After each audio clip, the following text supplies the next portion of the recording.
tous, me revoici, nous sommes en 2025. Alors pour ceux qui travaillent sur la méthode, sur le kit calligraphie, je sais que vous attendez avec impatience les dernières vidéos, c'est-à-dire la vidéo 11 sur l'écriture couleur, la vidéo 12 sur le bouquet floral et la vidéo 13, je stylise mon écriture. Je suis un petit peu en retard, j'ai dû revoir un petit peu mon matériel vidéo et informatique, ce qui m'a fait perdre pas mal de temps. Donc voilà, aujourd'hui on va travailler sur la vidéo numéro 11, donc l'écriture couleur.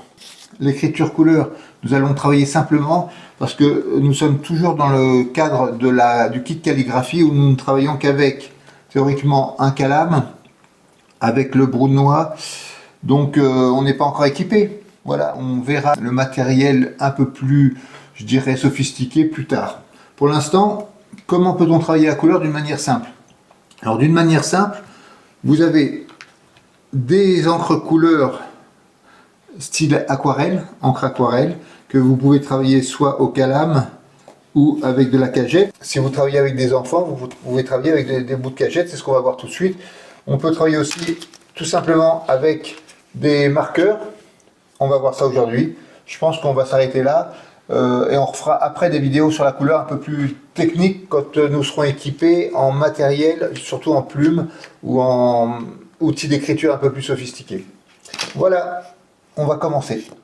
Pour ce qui est de la couleur, la première utilisation simple, c'est de se procurer des encres basiques, aquarelle. Encre aquarelle, pourquoi? Parce que contrairement aux autres qui sont des encres de Chine ou des encres acryliques, les encres aquarelles ont moins de risque de tacher si vous travaillez avec des enfants et avec des outils tout simples. Alors c'est parti, on va travailler tout simplement avec une encre, tiens on va prendre une encre jaune, par exemple, oh c'est très dur à ouvrir. Il faut savoir que l'encre jaune de chez Colorex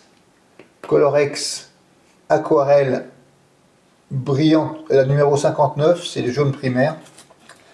C'est une encre aquarelle donc qui est à l'eau, mais je vous préviens, elle colle un petit peu, c'est-à-dire si vous l'utilisez à la plume, eh bien, elle va avoir tendance à coller un petit peu.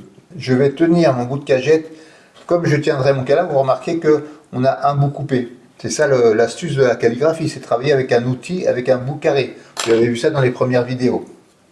Donc j'utilise mon calame, ma cagette comme un calame. Donc je fais les mêmes traits. Alors ça peut faire vous voyez, des choses intéressantes. Ah, là j'ai mis beaucoup d'encre. Voilà. Vous voyez, travailler en couleur. AN. Alors je pourrais rajouter un petit peu de bleu par exemple. Ça va faire quoi si je rajoute du bleu? Qu'est-ce que je vais prendre? Je vais prendre un petit peu de... Non, directement, tiens, je vais le mettre directement sur ma cagette, le bleu. Ah, il va être très bleu là. Et bien ça fait du vert. Voilà. Anne. Ça c'est tout simple. Travailler en couleur avec des enfants. Vous prenez les trois couleurs primaires, qui sont lesquelles les trois couleurs primaires? Eh bien c'est le jaune, le rouge et le bleu. Et avec ces trois couleurs primaires, vous pouvez faire toutes les couleurs, puisqu'en mélangeant, vous savez qu'en mélangeant le jaune et le bleu, vous faites du vert, comme je viens de faire là. En mélangeant du jaune et du rouge, vous faites du orange. En mélangeant du rouge et du bleu, c'est plus compliqué déjà pour faire du violet, mais c'est possible. La deuxième façon de travailler en couleur, je vais utiliser, vous voyez les stabilos, c'est-à-dire les surligneurs. Le stabilo, vous remarquez qu'il a aussi un bout coupé, ce qui permet de faire des lettres de la même façon, c'est-à-dire on va prendre toujours son bout coupé à 45 degrés, vous avez vu ça dans les premières vidéos, je fais un trait comme ça, un trait comme ça, remarquez tout le temps que je travaille avec mon bras, O, N. Alors il faut trouver le bon positionnement pour qu'on ait vraiment des fûts comme avec le calame.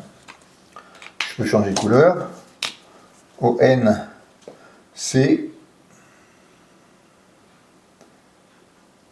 E. Voilà. Là, je vais utiliser un petit peu de vert. On va écrire un prénom, Léon. Regardez. Je prends mon feutre, mon stabilo.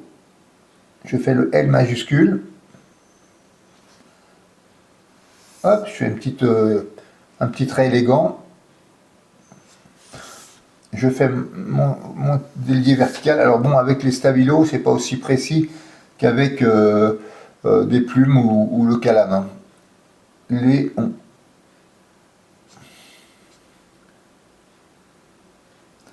Alors vous allez voir que ça peut être très sympa. Vous faites ça avec des enfants.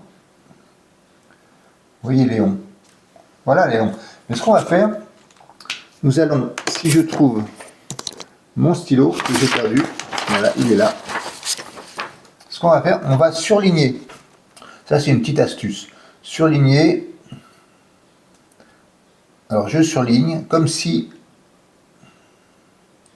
la lumière venait d'ici, la lumière venait de là. C'est-à-dire que je surligne, je fais les ombres à gauche et en dessous. À gauche et en dessous.